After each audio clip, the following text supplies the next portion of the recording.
వర్తమానం ఏమిటి అనే ఆలోచన చేస్తే, దేవుడు చూచుచున్నవాడు అనే విషయాన్ని మనం ఈరోజు జ్ఞానం చేసుకుందాం. మొదటిగా ఒక వచనాన్ని మనం చదువుకుందామండి. కీర్తనల గ్రంథము 14వ అధ్యాయము 4వ చరణాన్ని చదివినట్లయితే అక్కడ మనకి ఈ మాట కనబడుతుంది. 11వ అధ్యాయము క్షమించండి 4వ వచనం. యెహోవా తన పరిశుద్ధ ఆలయములో ఉన్నాడు, యెహోవా సింహాసనము ఆకాశమందున్నది, ఆయన నరులను కన్నులారా చూచుచున్నాడు, తన కనుదృష్టి చేత ఆయన వారిని. హల్లెలూయా, దేవునికి స్తోత్రం. ప్రార్థన. సకల ఆశీర్వాదాలకు కారణభూతుడైన మా తండ్రి, కృపగలిగిన దేవా, నీకే స్తోత్రము నాయన. నీ ప్రేమ గొప్పది, నీ జాలి గొప్పది. ఆకాశంని సింహాసనము, భూమిని పాదపీఠమై ఉన్నది. ఈ ఉదయకాల సమయమందు నాయన నీ మందిరములో నిలబడి నీ మాటలు వెదజల్లాలనే ఆశతో ఎదురు చూస్తున్నామయ్యా. నీ పక్షమునుగా, నీ కుమారుడిగా నీవిచ్చిన అభిషేకమును బట్టి, అధికారాన్ని బట్టి నీ బలిపీఠము చెంత నిలబడి నాయన నీ జీవగ్రంథములో వాక్కులు తెలియచేయడానికి సిద్ధపడ్డాను. నాకు నీ సహాయమును ఇవ్వండి, నాకు నీ జ్ఞానమును ఇవ్వండి. నిలబడింది నేను, కానీ స్వరము నీదే, మాట్లాడేవాడువు నీవు. కనుక నీ అమూల్యమైన జుంటె తేనె దారుల కన్నా మధురమైన మాటలను ప్రతి ఒక్కరు హృదయంలోనికి తీసుకుని వెళ్ళి వారిని బలపరచుకోమని యేసు నామమున అడుగుచున్నాము తండ్రి, ఆమేన్. మంచిదండి. ప్రియమైన దేవుని జనాంగమా, ఇక్కడ చదవబడిన మాట చూడండి. మూలవాక్యంలో మనం ఏమని చదువుకున్నాము అంటే, దేవుడు చూడండి, యెహోవా తన పరిశుద్ధ ఆలయంలో ఉన్నాడు, యెహోవా సింహాసనము ఆకాశమందున్నది, ఆయన నరులను కన్నులారా చూచుచున్నాడు. ఆయన కనుదృష్టి, తన కనుదృష్టి చేత ఆయన వారిని అంటే మొదటిగా ఒకటి చూచుచున్నాడు, రెండు పరిశీలించుచున్నాడు. చాలామంది ఉన్న ఆలోచన విధానం ఏంటంటే, ఎవరు నన్ను పట్టించుకోరులే, ఎవరు నన్ను చూచుటలేదులే, ఎవరు నన్ను పరిశీలించటలేదులే, నా ఇష్టం, నా ఇష్టం వచ్చినట్టు నేను మాట్లాడతాను, అబద్ధం ఆడతాను, లేకపోతే మోసం చేస్తాను, లేకపోతే ఇంకొకటి అనుకుంటున్నారు. కానీ దేవుడైతే అంటున్నాడు, ఆకాశం నా సింహాసనము, భూమి నా పాదపీఠము, నేను నా పరిశుద్ధ ఆలయంలో ఉన్నాను, కనుక నేను అక్కడ నుండి మిమ్మల్ని నా కనుదృష్టి చేత పరిశీలిస్తున్నాను అంటున్నాడు. ఆయన కన్ను మూసుకునేవాడు కాదు. కంటిని నిర్మించిన వాడు కానకుంటాడండి? ఏంటమ్మా చెప్పండి. మన కంటిని నిర్మించిన వాడు మనల్ని కానకుండునా? అవునా కదా? అవునా? మనకు కన్నులున్నాయి, కానీ మనం ఏం చేస్తున్నాము? కన్నులుండి కూడా చూడండి, ఆనాడు ఆదామవ్వలకు దేవుడు చక్కని నేత్రాలు ఇచ్చాడు, కానీ వారు దేనిని చూశారు? పాపాన్ని మాత్రమే చూశారు. దేవునికి స్తోత్రం, హల్లెలూయా. కానీ ప్రియమైన దేవుడి బిడ్డలారా, ఈరోజు మనల్ని దేవుడు చెప్తున్నాడు, నేను నిన్ను పరిశీలిస్తున్నాను. కాబట్టి నువ్వు నడిచేటప్పుడు, నువ్వు మాట్లాడేటప్పుడు, నీ ప్రవర్తన, నీ యొక్క ఆలోచన, నీవు చేసే విధానము అన్నిటినీ జాగ్రత్తగా పరిశీలన చేసుకొని జాగ్రత్తగా చూసుకొనుము అని దేవుడు మాట్లాడుతున్నాడు. చూడటం లేదని నీ ఇష్టం వచ్చినట్టు నువ్వు ప్రవర్తించొద్దని దేవుడు చెప్తున్నాడు. చూడండి, కీర్తనల గ్రంథము 94వ అధ్యాయము 9వ వచనంలో ఒక చక్కని మాట ఉంటుంది. చూడండి, ఇందాక మీకు ఇప్పుడే చెప్పాను నేను ఆ మాట అక్కడ ఉంటుంది. వినకుండునా? కంటిని నిర్మించిన వాడు కానకుండునా? హల్లెలూయా. అందుకే దేవుడు చూడటం లేదని తలంచవద్దు. ఒకవేళ నువ్వు అలాగూ తలంచితే దేవుడు ఎలాగూ చెప్తున్నాడు చూడండి. అదే 94వ కీర్తన 5వ వచనంలో చదివినట్లయితే, యెహోవా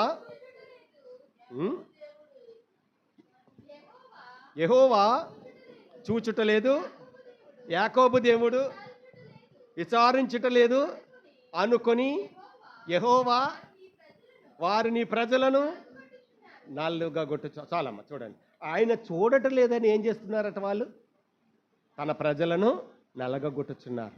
ఇప్పుడు ఐగుప్తు దేశంలో 400 సంవత్సరాలుగా వాళ్ళు బానిసలుగా ఉన్నప్పుడు ఏమనుకున్నారు వాళ్ళు?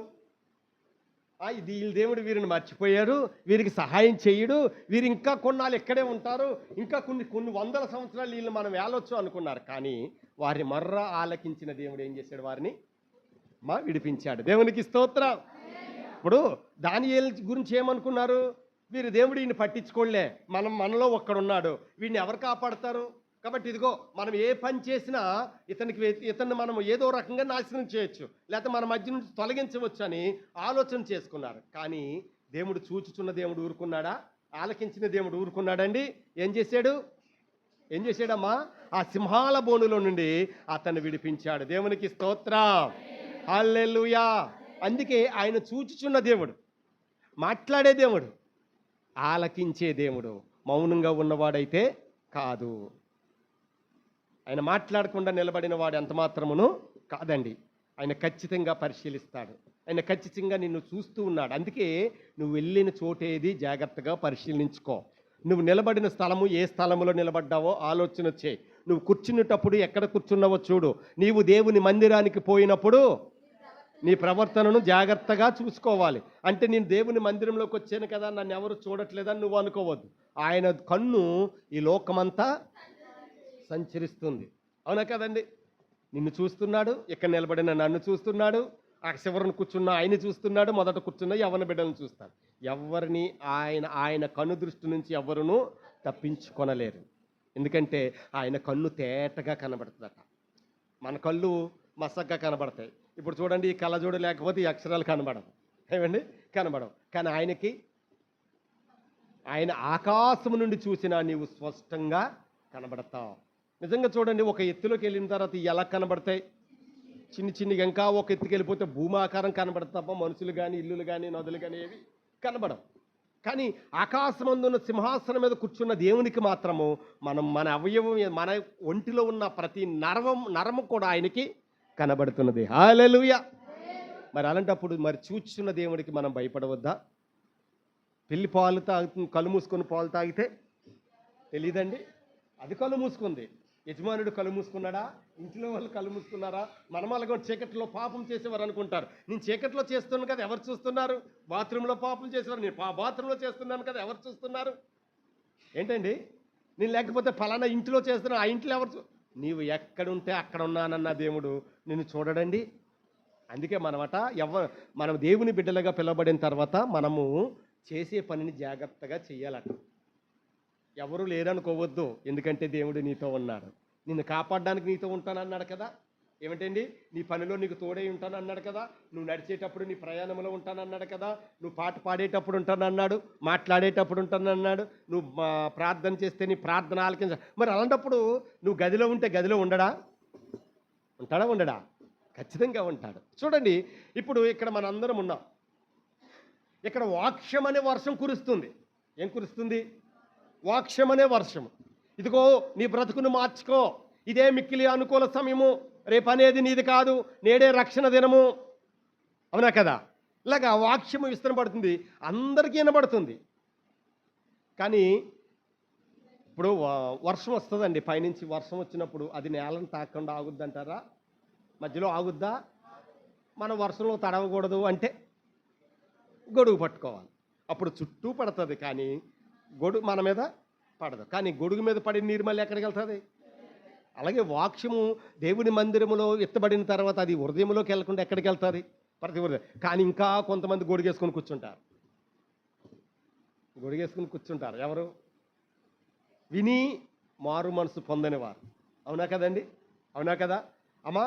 ఇప్పుడు నీ పక్కవాడు వాక్యంలో తడిచి ముద్దయిపోతున్నాడు, వాడు ఆశీర్వాద పొందు, మనం ఇంకా దీవెన పొందుకోవట్లేదంటే మనం ఇంకా గొడుగు పట్టుకొని కూర్చున్నా, చెప్పుకున్నాడులే, మనకేంటి, అందరూ వచ్చారు కాబట్టి నేను వచ్చాను, వెళ్ళిపోతాను అంటే ఆశీర్వాదం వస్తుందా?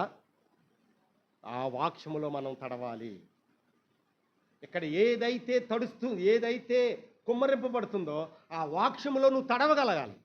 అయ్యా, నీ వాక్యముతో నన్ను, అది మనముందాక జీవనదిని నా హృదయంలో ప్రవహింపచేయమయ్యా అని మనం పాట పాడాం. మరి అది హృదయంలోకి రావాలని మరి ఆశ అయితే ఉంది.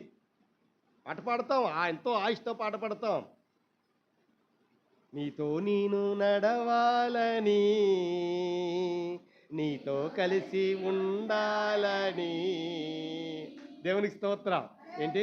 నీతో కలిసి నడవాలని, నీతో కలిసి ఉండాలని ఆశ. మరి ఏది? పాట పాడాం కదా, ఆ ఆశ మనకుందా? ఆయనలో నడుస్తున్నామా? ఆయనతో కలిసి జీవిస్తున్నామండి. కానీ బయటికి వెళ్ళిన తర్వాత, అందుకే మనము లోపలికి వస్తేప్పటికీ బయట విషయాలన్నీ పక్కన పెట్టి నీవు దేవుని మందిరములో కూర్చోవాలి. అప్పుడు ఏమవుతుంది? అది ఖచ్చితంగా దేవుడు నిన్ను ఈ ఆత్మీయ వరములతో నిన్ను బలపరుస్తాడు.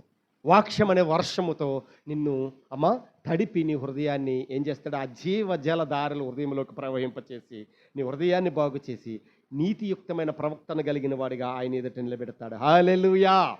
ఆయన చూచుచున్నవాడండి. నీ హృదయాన్ని పరిశీలిస్తాడు, నిన్ను పరిశీలిస్తాడు. కాబట్టి జాగ్రత్తగా ఉండాలి.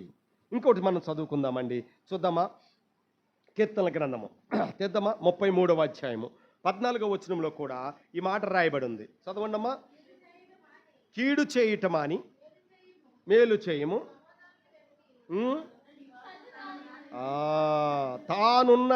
తానున్న స్థలములో నుండి, నివాస స్థలములో నుండి భూలోక నివాస అందరి వైపు.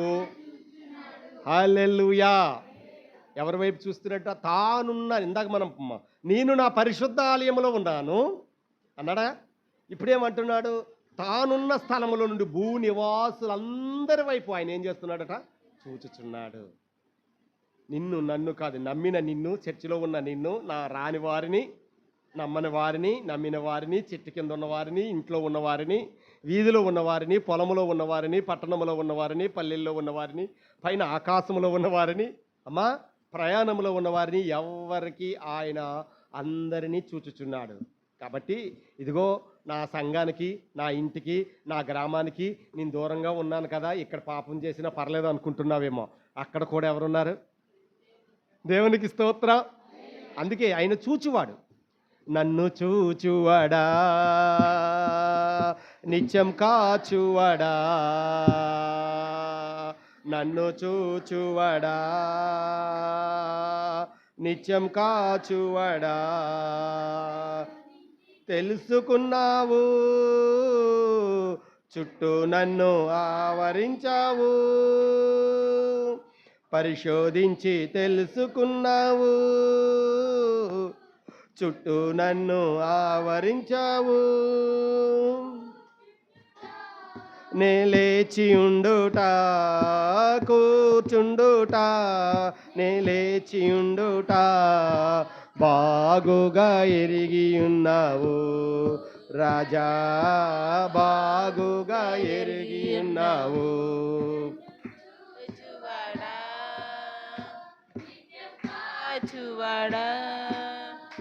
నన్ను చూచువాడా, నిత్యం కాచువాడా. తపనయు అన్నీయు ఎరిగి ఉన్నావు, తలంపులు తపనయు అన్నీయు ఎరిగి ఉన్నావు. నడచినను పడుకున్నాను, నడచినను పడుకున్నాను, అయ్యా నీ వెరిగి ఉన్నావు, అయ్యా నీ వెరిగి ఉన్నావు.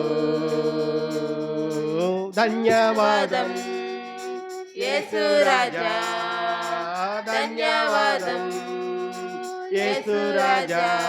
నన్ను చూచువాడా, నిత్యం కాచువాడా, నన్ను చూచువాడా, నిత్యం కాచువాడా. దేవునికి స్తోత్రం. ఆయన ఏమి ఎరిగి ఉన్నాడట? అన్నీ తలంపులు తపనయు అన్నీ ఎరిగి ఉన్నాడు. అందుకే మనం ఏం చేయాలంటే చాలా జాగ్రత్తగా ఉండాలి. ఒంటరిగా ఉన్నాను కదా అనుకోకు, 10 మందిలో లేను కదా నేనేం చేసినా పర్వాలేదని అనుకోవద్దు. ఎందుకంటే నిన్ను చూచేవాడు, నిన్ను పరిశీలించేవాడు నీ వెనకాతలు ఉన్నాడు. చూడండి, చూచి కూడా చూడలేదని అబద్ధం చెప్పేవారు చాలామంది ఉన్నారు, చూడకుండా చూచామని చెప్పేవారు కూడా ఉన్నారు. ఈ చెబుతున్నాం కదా, ఎప్పుడో జరుగుద్ది, ఏదో జరుగుద్దిలే అనుకోవద్దు. దేవుడు ఖచ్చితంగా ఆ శిక్షను మన మీదకు తీసుకొస్తాడండి. అందుకే మన మాటను, మన తలంపును, మన ఆలోచనను చాలా జాగ్రత్తగా ఉండాలి. నువ్వు ఒంటరిగా ఉన్నా దేవునితో ఉన్నానన్న సంగతి గుర్తుపెట్టుకో. నువ్వు ఈ ఊరిలో లేక సంఘానికి దూరంగా ఉన్నా దేవునితో ఉన్నానన్న సంగతి మాత్రము మరువవద్దు. అందుకే దావీదు అంటాడు కదా, ఏమంటాడు? నేను ఎక్కడున్నా, అవునా కదండి, నేను ఎక్కడున్నా నాతో ఉన్నాడు ఆయన. అందుకే నేను ఎక్కడ సంచరించాను చూడండి, ఏమంటాడు ఆయన? గాఢాంధకారపు లోయలలో నేను సంచరించినను ఏ అపాయమునకు భయపడను అంటున్నాడు. ఎక్కడ సంచరించినట చాలమ్మా, ఎక్కడ సంచరించిన గాఢాంధకారపు లోయలలో అంటే మరి చూడండి ప్రియ దేవుని సంగమా, మనము ఎక్కడ సంచరించిన మనతో ఆయన ఉన్నాడు. కాబట్టి మనము ఉన్న ప్రతి చోట, నిలబడిన ప్రతి చోట నా దేవుడు నాతో ఉన్నాడని నమ్మి విశ్వసించి నువ్వు వెళితే అన్నిటిలోనూ దేవుడు నీకు మేలు చేస్తాడు. హల్లెలూయా. చూద్దాం, మరొక మాట కూడా చూద్దామండి ప్రియమైన దేవుని బిడ్డలారా. చూడండి, యెహెజ్కేలు గ్రంథము అమ్మా, యెహెజ్కేలు గ్రంథము 16వ అధ్యాయము 8వ వచనాన్ని మనం చదివినట్లయితే అక్కడ కూడా ఉంటుంది. చూడండి, యెహెజ్కేలుతో దేవుడు మాట్లాడుతున్నాడు. మరియు నేను నీ యొద్దకు వచ్చి నిన్ను చూడగా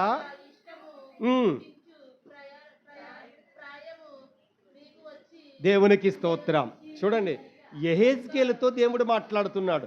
నేను వచ్చి నిన్ను చూడగా, ఆయనకి ఇష్టము కలిగించే ప్రాయం అతనికి వచ్చిందని చెప్తున్నాడు. మరి ఆయన వచ్చి మనల్ని చూసినప్పుడు, మనల్ని ఆయన చూచుతున్నప్పుడు మన ప్రవర్తన ఎలా ఉండాలి ఏంటమ్మా? ఎలా ఉండాలి? ఆయనకి ఇష్టమైనదిగా ఉండాలి. అవునా కదా? ఒక యవనస్తురాలని చూడగానే నీవు నాకు ఇష్టం అంటాడు అంటే ఆమెలో ఏమి నచ్చింది ఏమో ఆడికే తెలియాలి. దేవునికి స్తోత్రం.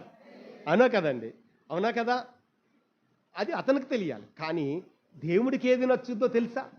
ఏమి నచ్చుద్ది? అది దేవునికి స్తోత్రం. దేవునికి ఏది నచ్చుద్దో తెలుసు, కానీ అది చేయడానికి ఇష్టపడము. కానీ ఒక అమ్మాయి అందంగా తయారవుద్ది ఏదో రకంగా అతనికి నేను నచ్చాలని. అలా కాదు. దేవుడికి నచ్చే విధంగా మన అలంకరణ ఉండాలండి. దేవునికి నచ్చే విధంగా మన మాట తీరు ఉండాలి. దేవునికి నచ్చే విధంగా మన ప్రవర్తన ఉండాలి. దేవుడు ఇష్టపడే రీతిగా మన మనసు ఉండాలి. దేవుడు అంటాడు కదా, నీ దేహము నా ఆలయమై ఉన్నది. మరి అందులోకి ఆయన ప్రవేశించాలంటే ఇది ఎలా మార్చాలి? మనం దేవాలయం ఎంత శుభ్రంగా ఉంటుందండి? చాలా పరిశుభ్రంగా ఉంచుతారు. ఎందుకంటే అది దేవుని మందిరము. ఇక్కడ వ్యర్థమైన మాటలు మాట్లాడకూడదు. బయట ఉన్నప్పుడు వాళ్ళ ప్రవర్తన ఎలా ఉన్నా సరే అక్కడికి వచ్చేప్పటికి ఎలా ఉంటారో తెలుసా? చాలా జాగ్రత్తగా, వ్యర్థమైన మాటలు మాట్లాడకూడదని చాలా జాగ్రత్తగా వాళ్ళ ప్రవర్తన సరి చేసుకుంటారు. అంటే అది దేవుని మందిరం. మరి నీ దేహము దేవుని ఆలయం అన్నాడు కదా, మరి దాన్ని ఎంత జాగ్రత్తగా ఉంచుకోవాలండి, ఎంత జాగ్రత్తగా కాపాడుకోవాలి. మచ్చ అయినను, డాగ్ అయినను, కలంకమైనను అంటకూడదు. ఇందాక మనం గొడిగేసుకున్న వాళ్ళు ఎలా ఉంటారంటే వాళ్ళు ఎక్కడున్నా ఒక రకంగా ఉంటారు. అవునా?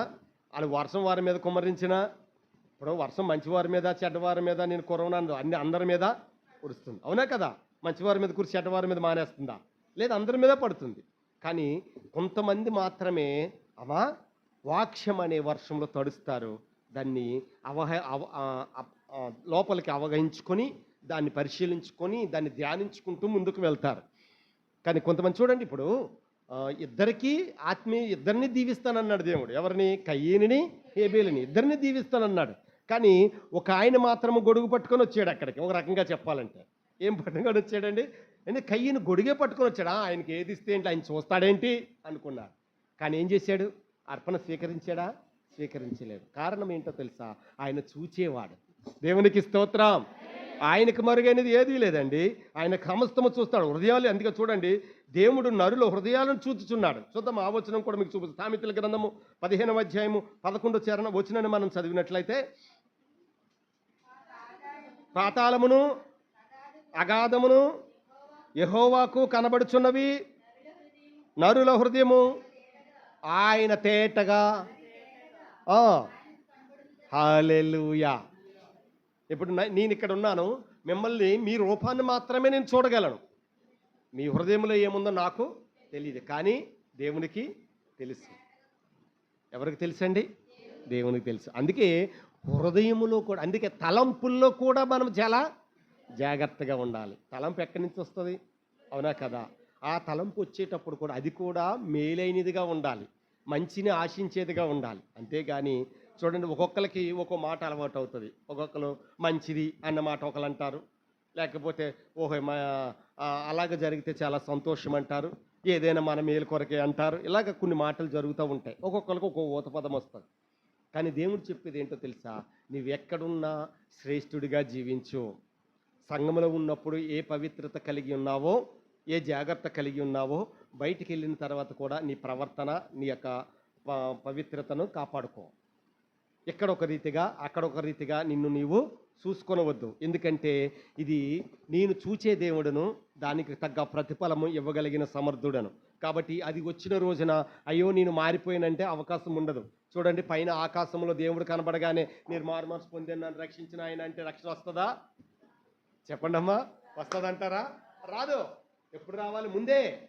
ముందే కడబోర మోగ్గానే బాబు దేవుడు వచ్చేసాడు అంటే బాప్తిస్మం అప్పుడు ఎవరు ఇస్తారు నీకు? అప్పుడు ఎవరు ఇస్తారంటారా? ఎవరు? నిజంగా మనం అనుకుందాము, ఈ రోజే దేవుడి రక్షణ ఉగ్రత దినం అనుకుందాం, లేకపోతే ఈ రోజే దేవుడి రాకడ అనుకుందాం, ఏమవుతాం చెప్పాలి? ఎంతమంది ఎత్తబడతాం? అవునా కదండి? రక్షింపబడిన వారు ఖచ్చితంగా ఎత్తబడతారు. తీర్పు అనేది తర్వాత. ముందు భూలోకం నుంచి ఏం చేస్తారు వాళ్ళు? ఈ శ్రమల నుండి, రాబోయే ఉగ్రత నుండి తప్పించబడడానికి పైకి ఎత్తబడతారు. తర్వాత వాని క్రియలను బట్టి తీర్పు అనేది అక్కడ ఉంటుంది. ముందు మధ్యాకాశం నుండి ఎత్తబడి అక్కడ ప్రభుతో ఉంటారు. దేవునికి స్తోత్ర. కాబట్టి నా ప్రియమైన దేవుని బిడ్డలారా, ఆలస్యం మనం చేయడానికి వీలు లేదు. ఏ రోజు ఎవరి ప్రార్థనా ఫలము వారిదే, ఎవరి రక్షణ వారిదే. అంతే తప్ప కానీ ఈ మాట మాత్రమే ఆయన సెలవిస్తున్నారు, ఆయన చూడట్లేదు, ఇక్కడ లేడు కదా, ఆయన ఎలా చూస్తాడు అనుకోకండి. ఆయన ఖచ్చితంగా మనలందరినీ చూచుచున్న దేవుడై ఉన్నాడు. హల్లెలూయా. చూడండి, సామెతల గ్రంథము 15:3 మనం చూసినట్లయితే అక్కడ కూడా యెహోవా కన్నులు అన్ని స్థలముల మీద. అవును, ఎక్కడ ఉంటాయి? ప్రతి స్థలము మీద ఉండును. అవును, దేవునికి స్తోత్ర. ఎక్కడ ఉంటాయట? ప్రతి స్థలం మీద. అంటే నువ్వు ఏ స్థలమందున్నా అక్కడ ఆయన కనుదృష్టి ఉంటుంది. దావీదు అంటాడు, నేను రెక్కలు కట్టుకొని ఆకాశంలోకి వెళ్ళినా అక్కడ నీవు ఉన్నావు. అవునా కదా? సముద్రం అగాధ స్థలములకు వెళ్ళినా అక్కడ నీవున్నావు. భూమి పొర లోపలికి వెళ్ళినా అక్కడ నీవున్నావు. అంటే ఆయన లేని స్థలం ఏది? ఇక్కడున్నాడు అక్కడ లేడు అనడానికి లేదు. ఎక్కడైనా ఆయన ఉన్నాడు. చాలామంది బాధపడుతూ ఉంటారు, ఎందుకంటే కొన్ని ఆర్థికపరమైన ఇబ్బందులు రావని వచ్చినప్పుడు, కానీ కొందరిని కోల్పోయినప్పుడు నాకు ఇంకా ఆదరణ ఎవరు, నాకు ఇంకా తోడెవరు, నేను ఒంటరి వాడిని అయిపోయాను, నన్ను పలకరించేవాడు ఎవరు, లేకపోతే నాకు దగ్గర ధనం లేదు, నాకు స్నేహితులుగా ఉంటారనుకుంటారు. కానీ దేవుడు అంటాడు, ఎల్లప్పుడూ నేను నీకు తోడై ఉన్నాను. నువ్వేనాడు ఒంటరివాడవు కాదు, ఆదరణ లేనివాడు అంతకంటేనే కాదు, ఆదరించేవాడిని నేనున్నాను. తల్లి కంటే, తండ్రి కంటే, ప్రేయసి కంటే, ప్రియుడి కంటే నేను నిన్ను ఆదరిస్తాను. కాబట్టి నా వైపు చూడు, నాతో ఉండంటాడు దేవుడు. కాబట్టి ఒంటరి వాళ్ళమని ఫీల్ అవ్వడానికి వీలు లేదండి. నాకెవరు సహాయం చేస్తారు అనుకోవద్దు, సహాయం చేసే దేవుడు ఉన్నారు. నన్ను ఎవరు బ్రతిమలాడతారు అనుకోవద్దు, అవసరమైతే తండ్రిగా మారి నిన్ను బ్రతిమలాడడానికి ఆయన ఇష్టపడతాడు. నిజంగా చెప్పాలి, ఎందుకు ఆయన ఇంత ఓపిక పట్టాలి మన కొరకు? ఈరోజు, రేపు, ఎల్లుండు, మధ్యాహ్నం, సాయంత్రం అని, లేదా మరో సంవత్సరం అని, ఇంకో 2 సంవత్సరాల తర్వాత, 3 సంవత్సరాల తర్వాత ఎందుకు ఓపిక పడుతున్నాడు? నిన్ను ప్రేమించాడు, నీ కొరకు సహనముతో ఓపికతో ఉన్నాడు. ఈ రోజు కాకపోతే రేపు నా కుమార్తె రక్షింపబడుతుంది, నా కుమారుడు రక్షణలోకి వస్తాడు అని ఓపికతో కనిపెడుతున్నాడు. ఇప్పుడు ఆయన తలుచుకుంటే ఉగ్రత తీసుకురాలేడంటారా? చెప్పండి అమ్మా, రాగలడా? రాలేడా? మాట్లాడండి వెనకాల. ఇప్పుడు ఉగ్రత ఆయన వచ్చి నేను తీసుకొచ్చి, నిజంగా ఆయన రెండవ రాకడ వచ్చే నేను ఇప్పుడే వచ్చేస్తానంటే రాగలడా? రాలేడా? రాగలడు. కానీ ఎందుకు ఆగాడంటారు? ఇంకా మారతామని, మనుషులందరూ మార్పు చెందుతారని, మనుషులందరూ తన బిడ్డలుగా స్వీకరించబడతారని. అందుకే నా ప్రియ దేవుని బిడ్డలారా, మనము చూచున్న దేవుని నీడలో మనమున్నాము. ఈ లోకంలో కొన్ని చూడలేకపోవచ్చు, కానీ ఆయన చూచేవాడు. అందుకే ఆయన జీవము కలిగిన వాడు, జీవించున్న దేవుడు. అవునా కదా? ఏ దేవుడు అండి? జీవించున్న దేవుడు. నిన్ను ఖచ్చితంగా పరిశీలిస్తాడు. అందుకే మన ప్రవర్తన చాలా జాగ్రత్తగా ఉంచుకోవాలి. ఎదుటి వారిని దూషించేటప్పుడు, మాట్లాడేటప్పుడు ఆ మాటను పొదుపుగా వాడండి. ఎంత జాగ్రత్తగా అంటే నిన్ను, నీ హృదయమును, నీ యొక్క ఆత్మను అది కాపాడేదిగా ఉండాలి. మాలిన్యం, నిన్నటి దినాన మనం ఉపవాస ప్రార్థనలో మాట్లాడుకున్నాం. ఏది మనల్ని మనల్ని పాడు చేస్తుందంటే నోట నుండి వచ్చినది. అంటే ఆ నోటి మాట మనల్ని ఏం చేస్తుందండి? పాడు చేస్తుంది. అవునా కదా? అవునా కదండి? దేవునికి దూరం చేస్తుంది, దేవునికి దగ్గర చేయదు, దేవునికి దూరం చేస్తుంది. అందుకే మనం ఏం చేయాలంటే ఆ నోటి మాటను చాలా జాగ్రత్తగా కావలి కాసుకోవాలి. హృదయం అనేది మోసకరమైనదని మనం విన్నాం, వ్యాధి గలది అని మనం వింటున్నాం. అవునా కదా? మరి అటువంటి హృదయాన్ని మార్చడానికి వచ్చిన యేసయ్య నీ హృదయంలో ఉండడానికి ఇష్టపడినప్పుడు, నీ దేహాన్ని తన ఆలయముగా చేసుకోవడానికి ఇష్టపడినప్పుడు, ఆ దేహాన్ని పరిశుభ్రంగా ఉంచుకో. ఒకవేళ చర్చిలో ఉన్నప్పుడు నాయనా ఇదిగో నీ దేహం నా దేహం నీ ఆలయం అన్నావు కదా అని బయటికి వెళ్ళిన తర్వాత శరీర కార్యాలకి మనము మొక్కు చూపించాము అనుకో, అప్పుడు ఏమంటాడు దేవుడు? అప్పుడు పాడైపోయిన దాంట్లో దేవుడు ఉంటాడా? వస్తాడంటారా? ఇప్పుడు చూడండి, పాడైన గృహంలోకి వెళ్ళిపోయి నేను కాపురం ఉంటానని ఎవరైనా అంటారా? అది బాగు చేయించిన తర్వాత కానీ ఎవరు వెళ్ళరు. ఒకసారి ఆల్రెడీ నీ హృదయాన్ని దేవుడు బాగు చేశాడు, ఆల్రెడీ నీ హృదయాన్ని సరిచేశాడు, ఆయన కుమారుడిగా స్వీకరించుకున్నాడు, పేరు పెట్టి పిలుచుకున్నాడు. ఇప్పుడు నీవు ఎవరు అంటే రాజులైన యాజక సమూహము, రాజకుమార్తెవు, రాజకుమారుడువు, రక్షింపబడిన దేవుని బిడ్డవు, పిలుచుకున్న దేవుని కుమారుడువు. మరి ఇప్పుడు మరలా నీ హృదయాన్ని పాడు చేసుకుంటే ఎలాగా? బాగైన నీవు బాగుగానే ఉండాలి. నీ ఆత్మీయ నేత్రాలు తెరవబడ్డాయి, ఇంకా లోకం వైపు మనం చూడడానికి వీలు లేదు. ఒకవేళ చూస్తున్నావా, అక్కడ కూడా దేవుడు నిన్ను చూస్తున్నాడు. చూడండి, అందులో 2వ చరణం పాడండి అమ్మా. అది వెనుకను ముందును కప్పి, ఆ చరణం తీయండి.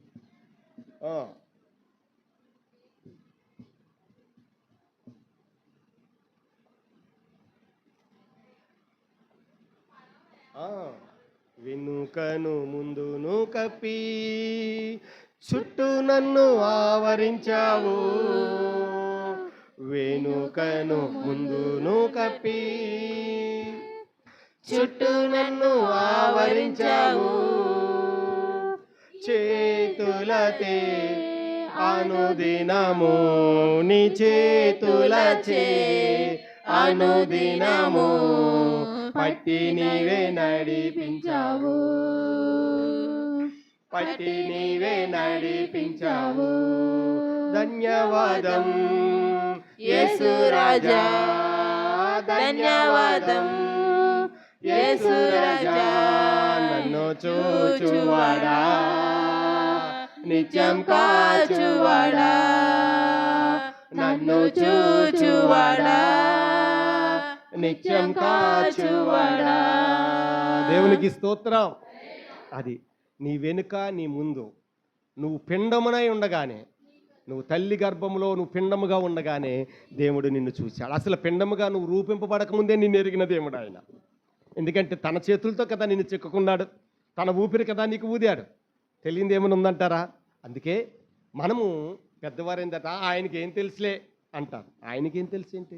నిన్ను పుట్టించిన వాడికి నిన్ను ఎలా పెంచాలో తెలియదా ఏంటండి? నిన్ను నిర్మించిన వాడికి చాలామంది అంటారు, నీకేమో అందమైన రూపాన్ని ఇచ్చాడు, నాకేమో నువ్వు తెల్లగా ఉన్నావు, నేను నల్లగా ఉన్నాను, నువ్వు పొడుగ్గా ఉన్నావు, నేను పొట్టుగా ఉన్నా. ఎవరికైనాను అది ఎవరి పోలికట చెప్పండమ్మా? దేవుని పోలిక. దేవునికి స్తోత్రం. నేను అందంగా లేని నువ్వు అనుకుంటున్నావు, కానీ నీవు అందగాడిగా దేవునికి కనబడుతున్నావు. దేవునికి మహిమ కలుగును గాక. అవునా కదా అమ్మా? అబ్బాయి అమ్మాయిని పడగొట్టడానికి ఏం చేస్తాడంటే ఎన్నైనా చెప్తాడా చెప్పడా? అందంగా ఉన్నా లేకపోయినా అలాగున్నా, అబ్బాబ్బా నువ్వు మాట్లాడితే భలే ఉంటుందంట అంటాడా? కానీ దేవుడు ఆ అందాన్ని చూడట్లేదు. ఏ అందం చూస్తాడు? నీ బాహ్య అందాన్ని చూసి, అమ్మా నీ ఆత్మను ప్రేమించి ఆ ఆత్మ నరకంలోనికి వెళ్లకుండా అది నిత్య జీవానికి వెళ్ళాలని అనుదినము నిన్ను కంటికి రెప్పవలే కాపాడుతున్నాడు. ఆయన కునుకక నిద్రించక, అమ్మా అవునా కదా? కునుకుతున్నాడా? నిద్రిస్తున్నాడా? లేదు, పడుకున్నట్లేదు. ఏలి అంటాడు కదా, ఇంకా మీ దేవుడు పడుకున్నాడేమో, ఇంకా లేకపోతే లేపాలేమో, ఇంకా లెగ్గొట్టాలేమో చూడండి అంటాడు. కానీ అలా కాదు. మన దేవుడు చూచేవాడు, మాట్లాడేవాడు, జీవం కలిగినవాడు, హత్తుకునేవాడు. అవునా? నీ వెంట నడిచొచ్చేవాడు. నువ్వు కొండల్లో ఉంటే కొండల్లో, గుట్టల్లో ఉంటే గుట్టల్లో, అడవుల్లో ఉంటే అడవులలో, ఎడారులు ఉంటే ఎడారులో, ఎక్కడున్నా ఆయన నీతో ఉంటాడు. నిన్ను నన్ను ప్రేమించే దేవుడు, ప్రాణం పెట్టిన దేవుడు, పరిశీలించే దేవుడు, మేలు చేయడానికి తప్ప కీడు చేయడానికి అన్నడును చూడనివాడు. నీకు అవసరమైతే తన కొరకు నీ కొరకు ప్రాణమే పెడతాడు, కానీ ఈయనమా నిన్ను బాధ పెట్టడానికి ఇష్టపడనివాడు. అటువంటి దేవుణ్ణి కలిగి ఉన్న నీవు ధన్యుడు కదా. అందుకే నీవు ఆయన మనసును నొప్పించేవాడిగా కాక ఆయన ఆనందపరిచేవాడిగా నీవు ఉండాలి. నీ ప్రవర్తన చూసినప్పుడు మోషేను చూసి దేవుడు ఆనందించాడు, యాకోబును చూసి ఆనందించాడు, మోషేను చూసి ఆనందించాడు, అబ్రహామును చూసి ఆనందించాడు. అవునా కదా? అవునా కదండి? యోసేపును చూసి ఆనందించాడు, దెబోరాను చూసి ఆనందించాడు. ఇంకా మనం చూసినట్లయితే అమ్మా అన్నాను చూసి ఆనందించాడు. ఇంకా చూడండి, ఇంకా వృద్ధాప్యం ముందున్న జకరియా ఎలిజబెత్ను చూసి ఆనందించాడు.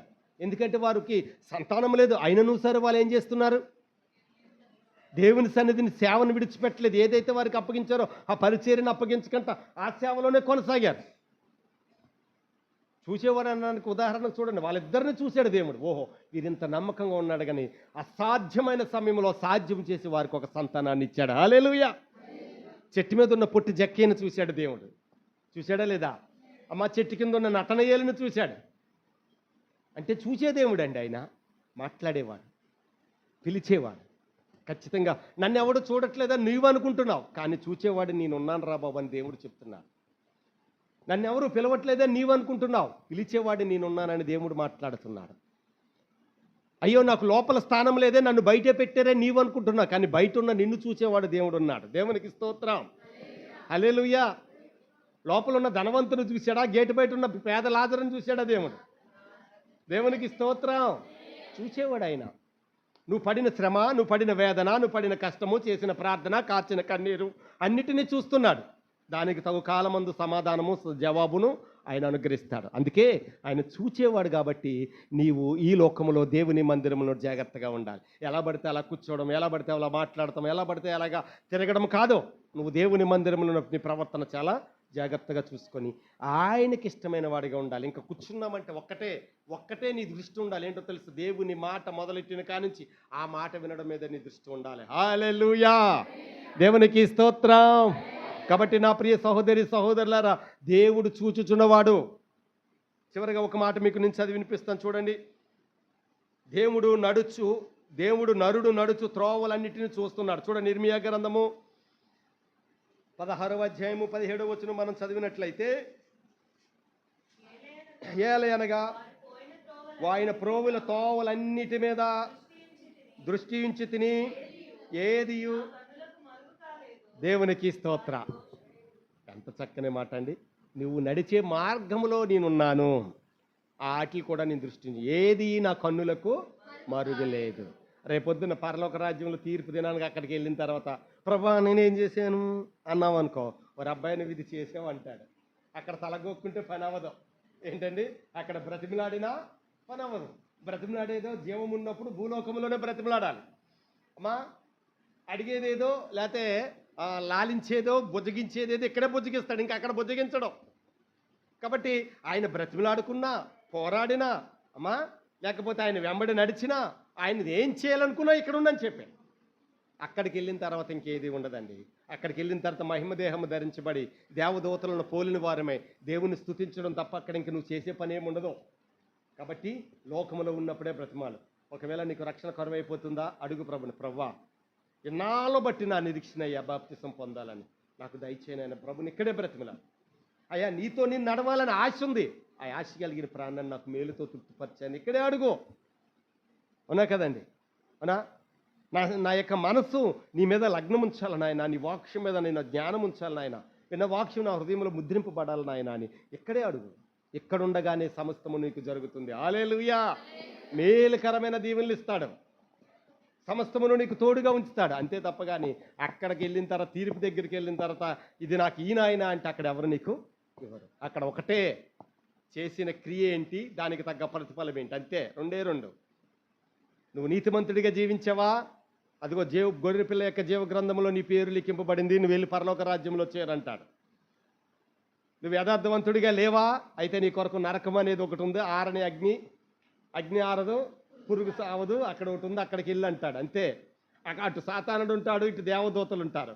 దేవదూతలకు ఇష్టమైన వాడిగా నీవు ఉంటే దేవదూతలు తలుపు తెరిచి నేను లోపలికి పంపిస్తారు. సాతానుడికి ఇష్టమైనగా ఉంటే సాతానుడు చేయి పట్టుకొని తీసుకెళ్ళి అగ్నిలో పడవేస్తారు. అంతే తప్ప కానీ ఇంకేమీ అక్కడ ఉండదండి. అందుకే ఏది చెయ్యాలన్నా దేవునితో ఇక్కడే చేయాలి. సువార్త ప్రకటించాలన్నా ఇక్కడే ప్రకటించాలి, ప్రార్థన చేయాలన్నా ఇక్కడే ప్రార్థన చేయాలి, పాట పాడాలన్నా ఇక్కడే పాట పాడాలి, నువ్వు చదవాలన్నా ఇక్కడే చదవాలి, నువ్వు గోజాడాలన్నా అన్నా ఇక్కడే గోజాడింది. అవునా కదా? దేవుని మందిరంలోకి వచ్చింది, గోజాడింది, ఫలం పొందుకుంది. అంతేగాని ఇంకా నాకు వద్దులే, ఇంకా నా జీవితం సాధించేస్తానని చనిపోయింది అనుకో, సమూయేలు వంటి ప్రవక్త వస్తాడంటారా? దేవునికి స్తోత్రం. అందుకే నువ్వేది చేయాలనుకున్నా దేవుని కొరకు ఇక్కడే చేయి. దేవుని నిమిత్తం ఏది పొందుకోవాలనుకున్నా ఆయన నామంలో ఇక్కడే పొందుకుంటావు. కాబట్టి నీ ప్రాణం ఉన్నంత వరకు దేవునితో గడపడానికి ఇష్టపడదు. ఎందుకంటే ఆయన నిన్ను చూస్తున్నాడు, నీ కష్టాన్ని, నీ బాధను, నీ వేదన అన్నిటినీ చూస్తున్నాడు. నువ్వు నడిచిన నడక, చేసిన ప్రయాణము, చేసిన సువార్త, చెప్పిన మాటలు అన్నిటినీ చూస్తున్నాడు. రేపొద్దున అక్కడ సాక్ష్యం చెప్తారు కదా, ఎవరికి చెప్పలేదు అనడం. ఇంకా ఏమంటాడు, నీ పాద ధూళి లేచి ఏం చేస్తుంది, సాక్ష్యం అక్కడ చెప్తుంది. అందుకే సిద్ధపడండి, దేవునితో నడవండి. అందుకే దేవుని మందిరంలో సంపూర్ణమైన ఆనందం మనకి కలదు. ఆయన నామమే అన్ని నామముల కన్నా పైనామము, అన్ని నామముల కన్నా పైనామము యేసుని నామము. ఎన్ని తరములకైనా గణపరచదగిన క్రీస్తు నామము. యేసు నామము జయం జయము, సాతాను శక్తుల్ లయం లయము. యేసు నామము జయం జయము, సాతాను శక్తుల్ లయం లయము. హల్లెలూయా హోసన్నా హల్లెలూయా హల్లెలూయా ఆమేన్.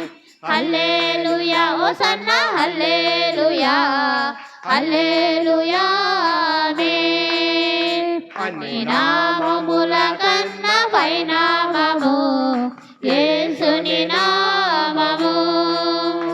ఎన్ని తరములకైనా బలపరచదగినది క్రీస్తు నామము. సాతానుపై అధికారమిచ్చెను శక్తి కలిగిన యేసు నామము. సాతానుపై అధికారమిచ్చెను శక్తి కలిగిన యేసు నామము. శత్రు సైన్యముపై జయమిచ్చెను జయశీలుడైన యేసు నామము. శత్రు సైన్యముపై జయమిచ్చెను జయశీలుడైన యేసు నామము. యేసు నామము జయం జయము, సాతాను శక్తుల్ లయం లయము. యేసు నామము జయం జయము, సాతాను శక్తుల్ లయం లయము. హల్లెలూయా హోసన్నా హల్లెలూయా హల్లెలూయా ఆమేన్. హల్లెలూయా హోసన్నా హల్లెలూయా హల్లెలూయా ఆమేన్. దేవునికి స్తోత్ర. కొద్ది మాటలు దేవుడు మన వినికిడిలో దీవించును గాక. ఆమేన్. పరిశుద్ధ లేఖనము దేవుడు మన వినికిడిలో దీవించును గాక. ఆమేన్. మోకరించండి. కొద్ది నిమిషాలు మన హృదయాలను మనము పరిశీలన చేసుకుందాం. నా ప్రియమైన దేవుని బిడ్డలారా, బలారాధనను సమీపించబోతున్నావు గనుక, మనందరము బలను సమీపించబోతున్నాము గనుక మనందరమును మన హృదయాలను మనం పరిశీలన చేసుకుందాం. దేవుడు ఈరోజు చెప్తున్నాడు, నేను చూచేవాడను, నేను చూస్తున్నాను, నేను పరిశీలిస్తున్నాను. నా కన్ను దృష్టి లోకమంతా సంచారం చేస్తుంది. నా కంటికి మరుగైనది ఏదీ లేదు. నీ కంటిని నిర్మించిన నేను కానుకుంటానా? నిన్ను ఈ భూమి మీద పెట్టిన నిన్ను చూడకుండా నిన్ను వదిలేస్తానా అని దేవుడు మాట్లాడుతున్నాడు. మరి అట్టి దేవుడు మనకు తోడై ఉన్నాడు కదా. మరి అట్టి దేవుని కలిగిన మనం ఎలా ఉన్నాం ఈ లోకంలో? ఆయన చూడట్లేదని అనుకొని వ్యర్థమైన మాటలు నీ నోటి వెంట వస్తున్నాయా? ఆయన చూడట్లేదనే రహస్య స్థల ముందు నువ్వు కనబడుతున్నావా? ఆయన చూడట్లేదనే రహస్య పాపములు చేయడానికి నువ్వు హృదయం ప్రేరేపబడుతుందా? అయితే చూడు, దేవుడు అంటున్నాడు, నేను చూస్తున్నాను. పొలంలో ఉన్నాను కదా, ఎవరు నన్ను చూడట్లేదు అనుకుంటున్నావా? పనిచేసే చోట ఉన్నాను కదా, నేనంటూ తెలిసిన వారందరికీ దూరంగా ఉన్నాను కదా, పర్లేదు అనుకుంటున్నావేమో. పాపానికి తగ్గ జీతం తప్పదు. పాపానికి జీతం మరణమే. అందుకే నా ప్రియ దేవుని బిడ్డ, చూచుచున్నవాడు ఎదుట నీవు ఉన్నావని తలంచుకొని నువ్వు నీ నడతను లేకపోతే నీ ప్రయాణం, నీ మార్గములను సరళం చేసి దేవుడు నీతో ఉన్నాడని సంగతి మర్చిపోవద్దు. ఇంకా నువ్వు మర్చిపోవద్దండి. ఒంటరివాడని అనుకుంటున్నావేమో, జంటగా ఆయన ఉన్నాడు. నాతో పాటు ఎవరి మాట కలుపుతారు అనుకుంటున్నావేమో, స్వరం కలపడానికి ఆయన సిద్ధంగా ఉన్నాడు కదా. చూచేవాడు ఆయన, నిన్ను చూస్తున్నాడు. నీ కష్టాన్ని చూశాడు, నీ ప్రవర్తనను చూశాడు, నీ బాధను చూశాడు, నీ జారత్వమును చూశాడు, నీ కన్నీటిని చూశాడు, నీ పాపభీతిని చూశాడు. మరి పరిశీలించే దేవుడు బిడ్డగా ఉండి భయపడవా దేవునికి? చేయకూడని పని చేయాలని తలంచినప్పుడు దేవుడు నాతో ఉన్నాడని సంగతి మర్చిపోతున్నావా? ఆలోచన చేసుకో. సిద్ధపడదామా ప్రభు కొరకు?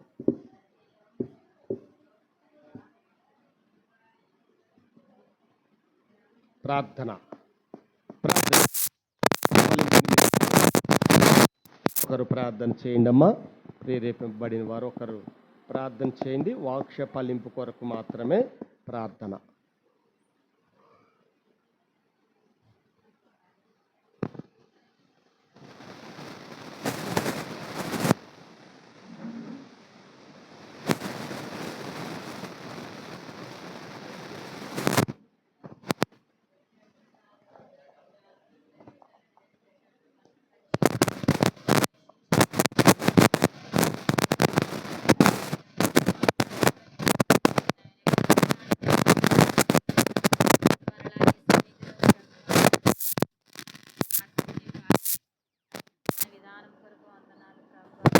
పాటల్లో మీరు ఉన్నారని నమ్ముచున్నాం నాయన. వాటితో మాట్లాడినందుకు వందనాలు. సరిపోలేని భాగ్యాన్ని మాకు ఇచ్చావు ప్రభా. వాక్యంతో మాతో మీరు తేటగా సూటిగా మాట్లాడిన విధానం కొరకు వందనాలు. సేవకులు నేడంతల ఆత్మతో నింపుకొని నాయన మాకు కావాల్సిన వర్తమానం ఇచ్చినందుకు వందనాలు ప్రభా. అయా సేవకులు ఇంకనూ దీవించండి, ఆయురారోగ్యాలు ఇచ్చి బలపరిచి వాడుకోండి నాయన. నాయన విన్న వాక్యం పెట్టినట్టు జీవితాలు చేయండి నాయన. అయ్యా యేసయ్యా మాతో ప్రభా ఇంకా నాయన నువ్వు మాట్లాడుతున్నావు నాయన. సరి చేసుకునే జీవితాలు మాకు మీరు అనుగ్రహించమని అడుగుచున్నాను బాబు.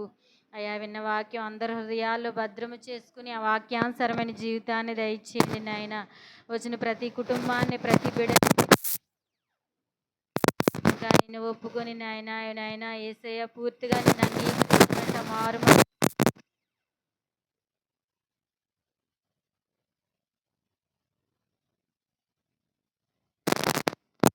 కదా ప్రభా.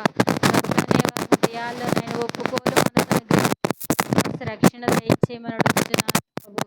నేను ఎంతో మంది భక్తులు నాయనా నువ్వు చూచుచున్న దేవుడు ప్రభు. నీకు మరుగైనది ఏదీ లేదు ప్రభా. నీ కన్ను నాయన లోకమందు అంతటా సంచారము చేయుచున్నది కదా ప్రభా. అయ్యా నీకు నాయన సమస్తమును సాధ్యమే ప్రభు. అన్ని సాధ్యము కలిగిన చేయగలిగిన సమర్థుడు ప్రభా. పావన ప్రభు. జగత్తు నిర్మాణకుడు ప్రభు. మమ్మల్ని ఎన్నుకున్నావు ప్రభు. మమ్మల్ని పేరు పెట్టుకుని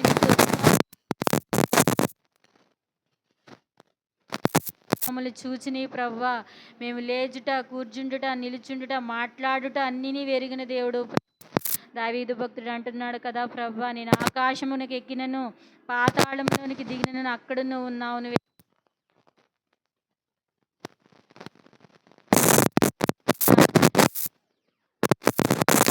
లేదని ప్రభు. నోడు ద్వారా మాట ద్వారా చూపు ద్వారా తలంపుల ద్వారా పాపములో పడి నీ నామాన్ని అవమానపరుస్తున్నామేమో నాయన. అయా ఒప్పుకోలు మనసులు మాకు అనుగ్రహించండి. పశ్చాత్తాప హృదయాలు మాకు దయచేయండి. ఎందుకంటే నీ వాక్యం మమ్మల్ని సరిచేస్తుంది నాయన. అయ్యా నీ వాక్యమే మమ్మల్ని బ్రతికిస్తుంది నాయన. నీ వాక్యమే మమ్మల్ని ఆదరిస్తుంది. నీ వాక్యం మమ్మల్ని రక్షిస్తుంది నాయన. యేసయ్యా అటువంటి ఒప్పుకోలు మనసులు మాకు అనుగ్రహించండి నాయన. అయ్యా విన్న వాక్యం అందరి హృదయాల్లో భద్రము చేసుకుని ఆ వాక్యానుసరమైన జీవితాలు దయచేయండి. మా హృదయాల్లో ఆలోచనలు నీవు ఎలా ఉన్నాయో నీవు ఎరిగిన దేవుడు ప్రవ్వా. హృదయం అన్నిటికంటే మోసకరం అంటున్నావు ప్రవ్వా. అయ్యా కొన్ని విషయాలు మేము తప్పిపోతున్నామేమో నాయన. మేము అనుకుంటాం నాయన అయ్యా అందరూ వాక్యం వింటాం కానీ నాయన మంచి నేల పడే విత్తనమే ఫలింపజేస్తుంది అంటున్నావు కదా ప్రవ్వా. అటువంటి హృదయాలు మాకు దయచేయండి నాయన. మంచి నేల హృదయాలు మాకు అనుగ్రహించండి. ఫలింపు దయచేయండి. నీవు మరలా వచ్చినప్పుడు బలా నమ్మకమైన మంచు దాసుడాలని మేము అనిపించుకోవాలి ప్రభు. మమ్మల్ని మేము సరి చేసుకుని ఈ లోకంలో నీకు ఇష్టమైన జీవితం జీవించి ప్రభా మేమందరము నాయన నీవు మేఘారుహుడై వచ్చినప్పుడు నేను ఎదుర్కొని అయా నేను ఆనందింపచేసి నాయన గుంపులో మేము ఉండాలి నాయనట్టి భాగ్యం మాకు అందరికీ దయచేయమని, మరి ముఖ్యంగా నీ వాక్యానుసరమైన జీవితం ప్రతి హృదయంలో ఫలింపు దయచేయమని యేసయ్య నామములో ఈ ప్రార్థనలు మనవులు నీకే సమర్పించుకుంటున్నాను మా పరమ తండ్రి. ఆమేన్. దేవునికి స్తోత్రం. మంచిది సమయంలో మరి మనము సమీపిద్దాం. ప్రతి ఒక్కరూ